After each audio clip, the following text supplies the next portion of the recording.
My name is Alice McBride, and I've been managing employee relations at Raven Solutions for 8 years. 8 years of untangling the human knots that bind otherwise rational people into workplace warfare. I know every policy manual backward, every regulation that governs our industry, and most importantly, every shortcut people think they can take when they believe nobody's watching. That Tuesday afternoon in Conference Room B, when Greg told me I lacked the skills to mediate the brewing conflict between Thomas Chen and Miranda Walsh, I simply nodded. What else was there to say? The irony wasn't lost on me. Greg had inherited his position through a series of corporate mergers and strategic departures, a bureaucratic lottery winner who'd never actually resolved a workplace dispute in his life. His credentials consisted of an MBA from a mid-tier program and 15 years of climbing ladders that other people had built. Meanwhile, I held certifications in conflict mediation, employment law, and organizational psychology. My track record showed a 93% success rate in employee retention after mediation interventions. But Greg wore better suits and played golf with the executive team. The Thomas Miranda situation had been simmering for 6 weeks, ever since the Q3 budget reallocation shifted project priorities. Thomas managed our largest client account, a manufacturing contract worth $12 million annually. Miranda headed the innovation team responsible for developing next-generation solutions that could triple our revenue within 5 years. Both were stars in their respective domains, both absolutely convinced the other was sabotaging their success. The fluorescent lights hummed overhead as I collected my notes from the mahogany table, the same table where I'd successfully mediated 37 workplace disputes over the years. The conference room still smelled of stale coffee and ambition. Thomas sat rigid in his chair, jaw clenched, his usually immaculate appearance showing stress fractures, wrinkled shirt collar, a small coffee stain on his tie. Across from him, Miranda stared out the window at the parking garage across the street, her fingers drumming against the table in a pattern I recognized as anxiety. Two solid performers, both threatening resignation over a project allocation dispute that had escalated beyond reason. Standard mediation territory, exactly the kind of interpersonal puzzle I'd solved dozens of times before. The dispute centered on resource allocation for the Henderson Industries project, our bread-and-butter client who paid 30% of everyone's salaries. Thomas needed Miranda's team to prioritize incremental improvements to existing systems. Miranda's vision focused on revolutionary changes that could obsolete Thomas's entire department within 18 months. Classic short-term versus long-term strategic conflict, complicated by personal ambitions and departmental politics. You don't have the skills to handle this conflict, Greg repeated, loosening his tie with practiced authority. His cologne, something expensive that smelled like cedar and overconfidence, filled the space between us. I'll handle it myself. These situations require finesse.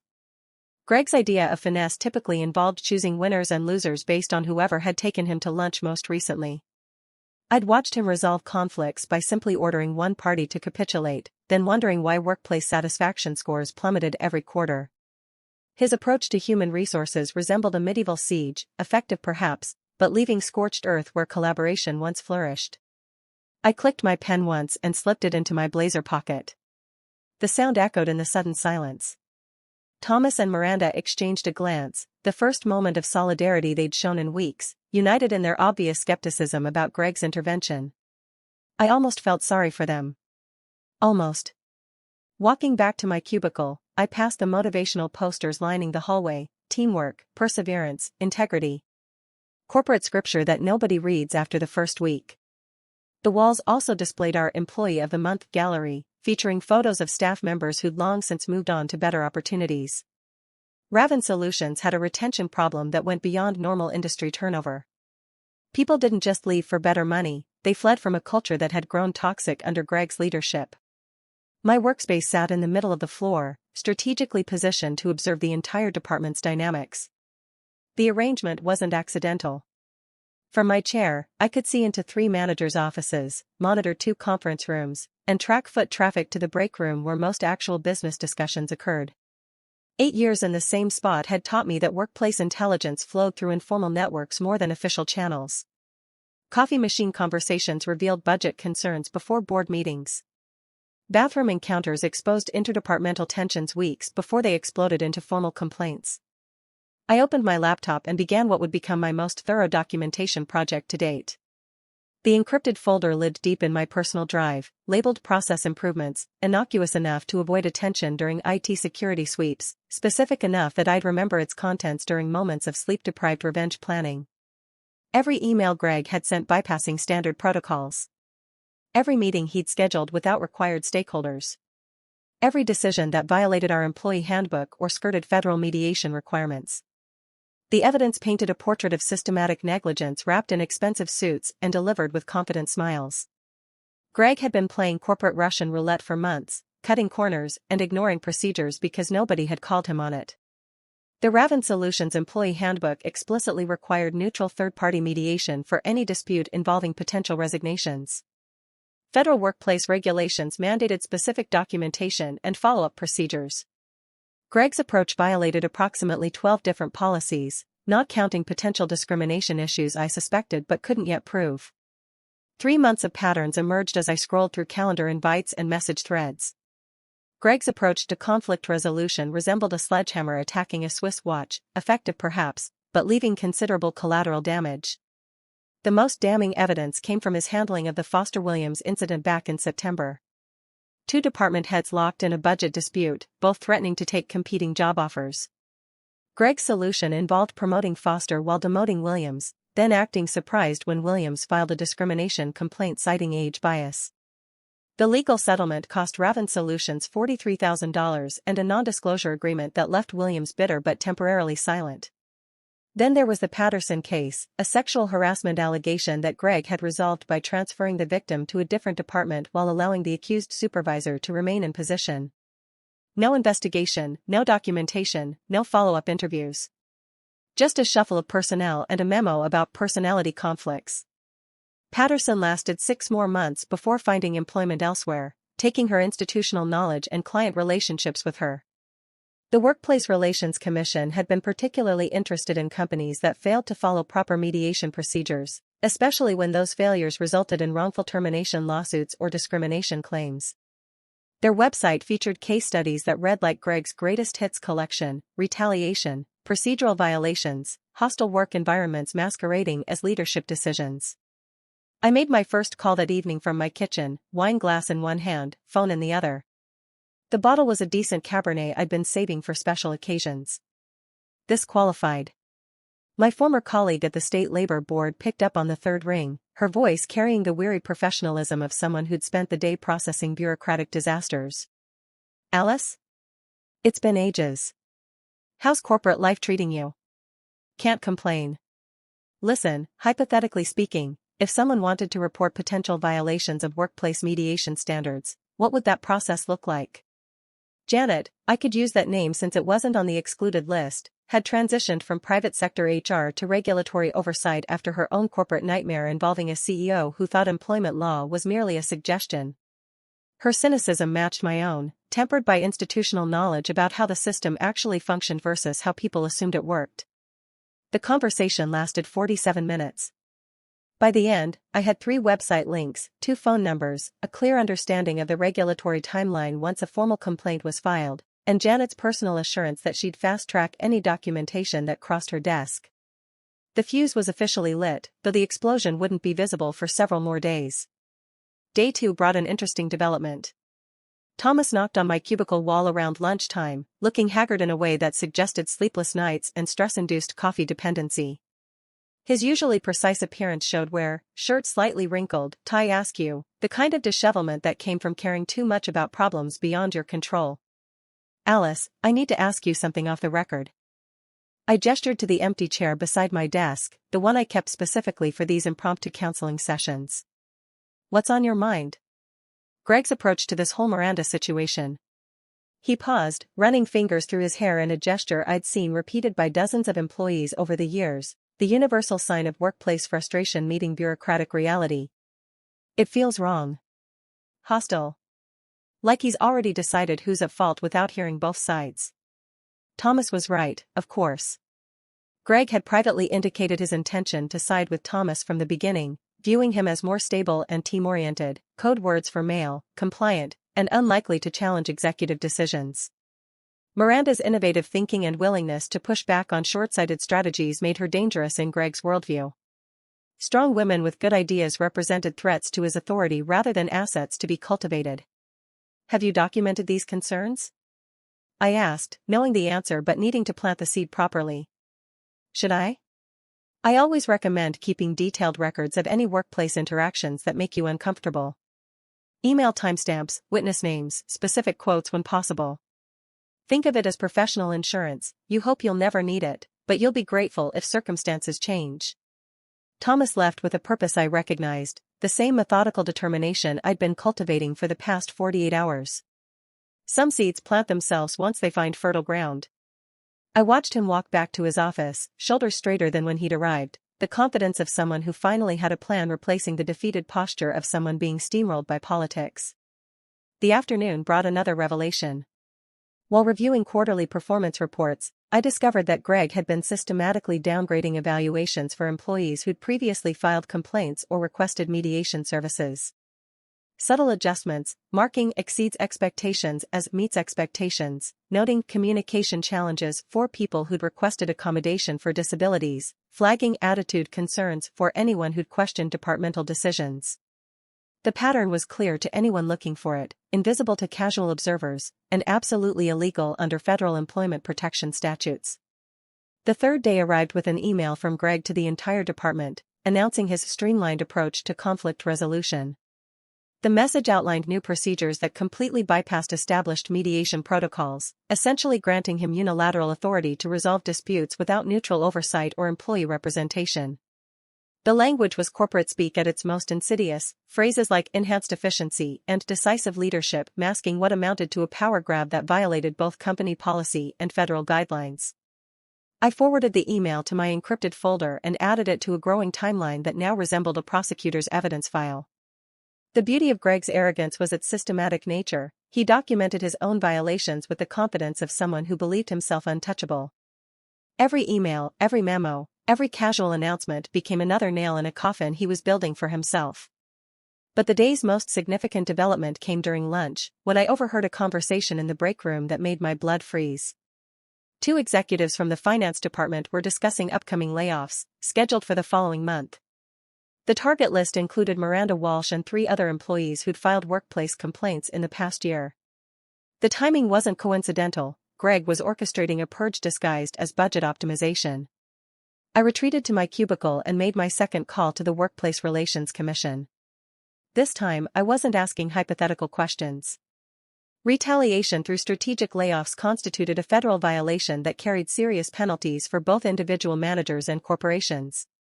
The representative I spoke with, a gravelly-voiced investigator named Howard who'd clearly seen every variation of corporate malfeasance, took detailed notes and promised to expedite my formal complaint once I submitted supporting documentation. Miranda appeared at my desk Thursday morning, clutching a coffee like a lifeline, her usually polished appearance showing cracks, smudged mascara, wrinkled blazer, the hollow-eyed look of someone who'd spent the night staring at ceiling tiles and contemplating career suicide. I know Greg told you to stay out of this, but I need someone to witness what's happening here.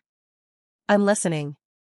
I minimized my computer screen and gave her full attention, recognizing the moment when someone reaches their breaking point and needs another human being to acknowledge their reality.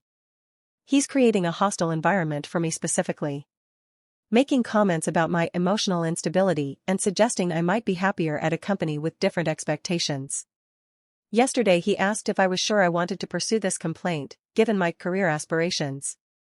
Then he mentioned how difficult it would be to provide positive references for someone who'd been difficult to work with. The phrases triggered immediate red flags. Retaliatory language, potential discrimination markers, textbook intimidation tactics that employment lawyers salivated over. Greg was either monumentally stupid or catastrophically overconfident. Possibly both. Miranda's account revealed a pattern of escalating psychological warfare. Greg had begun scheduling her out of important meetings, claiming calendar conflicts. He'd reassigned her key projects to other departments without explanation. Most damning, he'd started copying her immediate supervisor on routine emails, creating a paper trail that suggested performance concerns where none existed. He scheduled a performance review for next Friday, she continued, 6 months ahead of schedule. Said he wanted to discuss my integration challenges and collaborative deficiencies. The HR scheduling system shows he's blocked 3 hours for what should be a 30-minute conversation. 3 hours suggested termination paperwork, not performance coaching. Greg was preparing to fire Miranda under the guise of legitimate performance management, confident that his documentation would protect him from wrongful termination claims. He'd underestimated both Miranda's intelligence and my growing archive of his procedural violations. I opened a new document and began typing, fingers moving with the practiced efficiency of someone who'd learned to capture human pain in bureaucratically acceptable language. Miranda, I need you to put all of this in writing. Dates, times, witnesses present, exact quotes if you remember them. Include any emails, text messages, or voicemails you've received. Can you do that for me? Will it matter? Documentation always matters. Truth has a way of surfacing when people start asking the right questions. She left me with a 3-page statement by noon, single-spaced, meticulously detailed, devastating in its quiet recitation of facts. I encrypted it, filed it alongside Thomas's growing collection of evidence, and prepared to make the most important phone call of my career. Friday morning, the trap sprung itself with the mechanical precision of a Swiss watch. I arrived at the office 15 minutes early, a habit that had served me well over the years, to find Thomas clearing out his desk, cardboard box balanced on his knee, years of accumulated workplace life being reduced to portable chunks. His face held the grim satisfaction of someone who'd finally chosen self-preservation over corporate loyalty.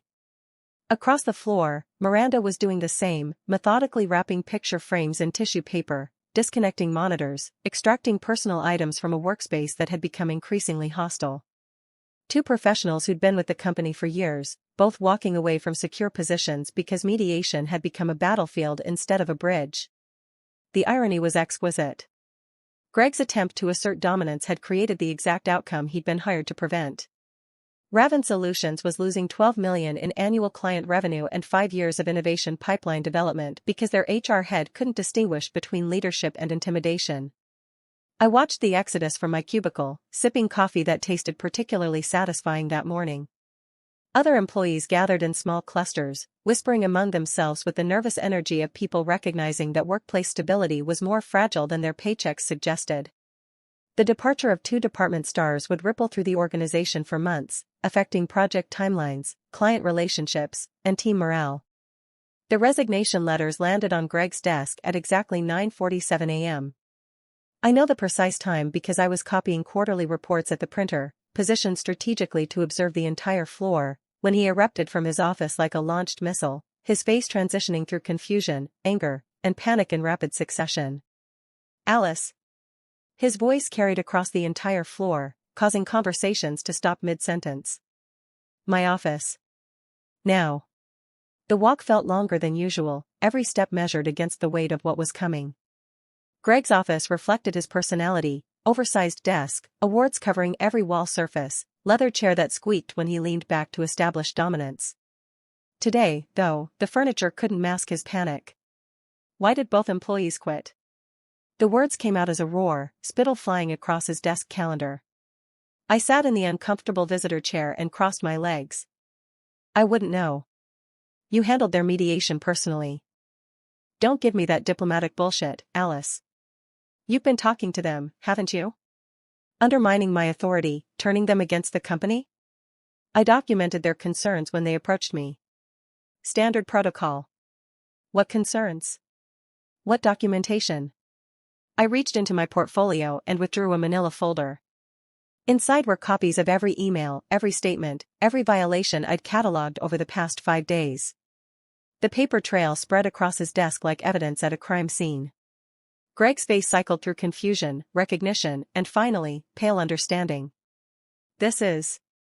He flipped through pages, his voice trailing off as the magnitude of his exposure became clear. Performance evaluations that violated federal guidelines. Meeting notes that documented discriminatory language. Email threads that showed systematic retaliation against employees who'd filed complaints.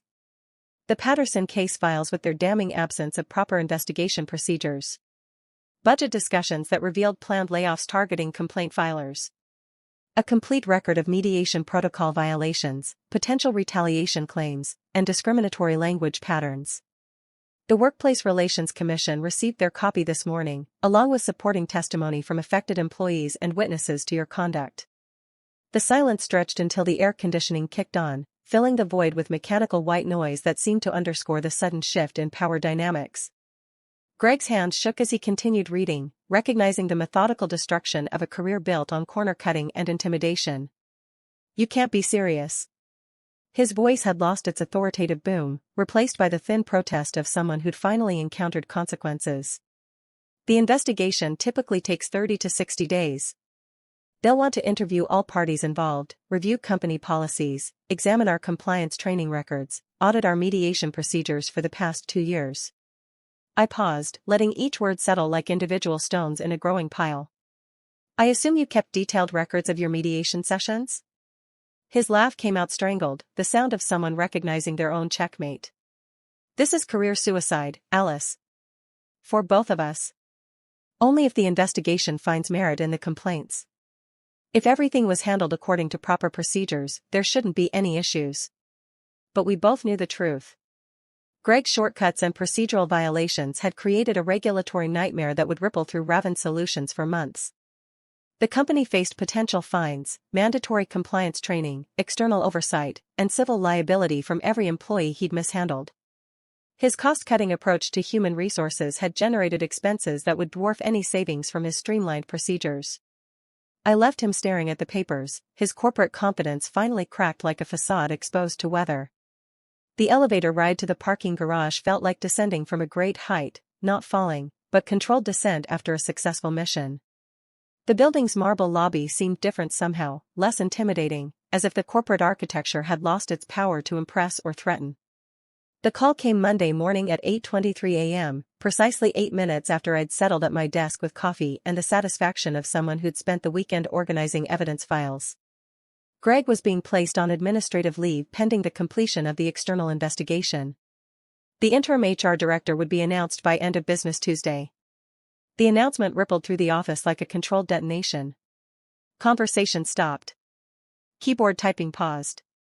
The collective intake of breath was audible across 3 departments as employees processed the implications. Some looked relieved, particularly those who'd filed complaints or requested accommodations that Greg had ignored or minimized. Others appeared nervous, recognizing that leadership transitions often brought uncertainty regardless of cause.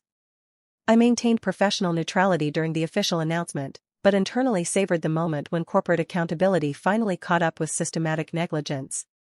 23 years of climbing ladders through intimidation and corner cutting, reduced to a single paragraph in a company-wide email about leadership transitions and commitment to workplace excellence. Tuesday afternoon, I sat in the same conference room where this had all started, facing the senior leadership team across the mahogany table that had witnessed so many failed mediations under Greg's regime. The CEO, a sharp-eyed woman named Helen Foster who'd built Raven Solutions from a 3-person startup, looked older than her 52 years, worn down by months of crisis management and damage control. "Alice, we're facing a situation that requires immediate expertise and institutional knowledge," she began, her voice carrying the weight of someone who'd spent the weekend consulting with lawyers and insurance providers. "The regulatory investigation has created compliance requirements that exceed our current capabilities. We need someone who understands both our internal processes and external obligations." The interim position came with a corner office, a 30% salary increase, and most importantly, complete authority to overhaul Raven Solutions' approach to workplace conflict resolution. Not a celebration-worthy moment exactly, more like accepting responsibility for cleaning up someone else's deliberate mess. But as I looked around the table at executives who'd finally recognized the difference between authority and competence, I felt something settle into place. The interim title became permanent 6 weeks later, the same day Greg's termination was finalized. His LinkedIn profile now lists him as exploring new opportunities, corporate speak for unemployable in the field he dominated for decades. Thomas and Miranda both received settlement offers that included glowing references and non-disclosure agreements. Neither returned to Raven Solutions, but both found positions that better matched their skills and ambitions. Sometimes the best resolution is knowing when to walk away.